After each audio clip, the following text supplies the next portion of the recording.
Welcome student. बेटा आपको जो क्वेश्चन बताने चल रहे हैं ये क्वेश्चन आपका थ्योरी ऑफ इक्वेशन का क्वेश्चन है, सिंगेज का क्वेश्चन है। ये आपका जेईई मेंस, एनडीए, सीयूईटी हर एग्जाम के लिए आपका ये इंपॉर्टेंट क्वेश्चन है। आपका क्वेश्चन क्या दिया है, mx = ax² + bx + c be a quadratic expression having its vertex at 3, -2 and f of 0 = 10, then find the value of fx। आपको फंक्शन बताना है बेटा, तो फंक्शन बताने के लिए क्या करेंगे, आप ए बी सी की वैल्यू फाइंड आउट करेंगे। जब ए बी सी की वैल्यू आपको मिल जाएगा उसे ला करके आप यहाँ पे सब्स्टिट्यूट कर देंगे तो वही आपका क्या होगा, रिक्वायर्ड फंक्शन हो जाएगा।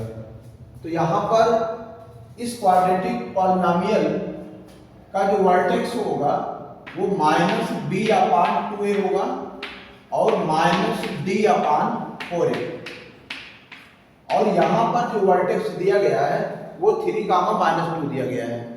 मीन्स दैट -b/2a = आपको 3 दिया है। और क्या दिया गया बेटा, यहाँ पे -d क्या है, डिस्क्रिमिनेंट है। डिस्क्रिमिनेंट मीन्स b² - 4ac/4a, ये आपको दिया है -2। b² - 4ac/4a = 2। b²/4a होगा, यहां से आपको क्या मिलेगा, c मिलेगा = 2। ध्यान दो, f of 0 = 10 दिया है, मीन्स दैट x = 0 पे फंक्शन की जो वैल्यू है वो 10 दिया गया है। तो f of 0 = 10, तो यहां से हमको क्या मिलेगा, ध्यान दो, x के प्लेस पे 0 पुट करेंगे तो आपको क्या मिलेगा, c = 10 मिल जाएगा। अब ये c की वैल्यू ला करके यहाँ पे सब्स्टिट्यूट करेंगे, तो b²/4a -10 = 2, तो b²/4a = 12। अब ध्यान दो, हमें करना क्या है, a b c की वैल्यू फाइंड आउट करनी है। तो इसको आप क्या कर सकते हैं, b²/4a को b/2a × b/2 लिख सकते हैं बेटा, 12। तो b/2a की वैल्यू यहां से क्या मिलेगा आपको, b/2a, ये आपको -3 मिलेगा।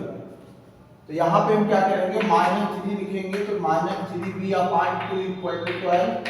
यहाँ से सॉल्व करेंगे तो b की वैल्यू आपको मिलेगा -8। ठीक, अब ये b की वैल्यू -8 यहाँ पे लाके रखेंगे आप, यहाँ पर, तो -8 का स्क्वायर हो जाएगा बेटा /4a = 12।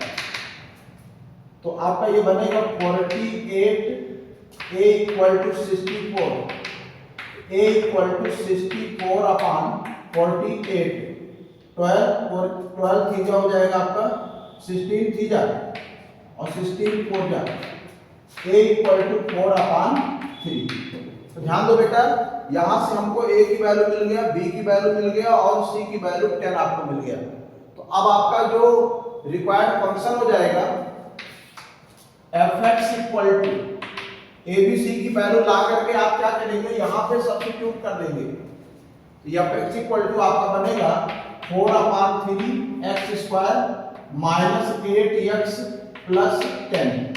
ये आपका क्या होगा, रिक्वायर्ड फंक्शन होगा। कभी कभी एग्जाम में इसमें थोड़ा सा चेंज कर देते हैं, जैसे आपका फंक्शन दिया है तो डेरिवेटिव ऑफ fx भी आपसे पूछा जा सकता है, या इस फंक्शन का इंटीग्रेशन पूछा जा सकता है एग्जाम में। तो डिफरेंट टाइप में केसें बन सकती हैं। ठीक, तो इसमें मेनली क्या करना था, आपको फंक्शन फाइंड आउट करना था। तो मुझे उम्मीद है कि ये क्वेश्चन आपको समझ में आया होगा, इसको आप जरूर लगा लें।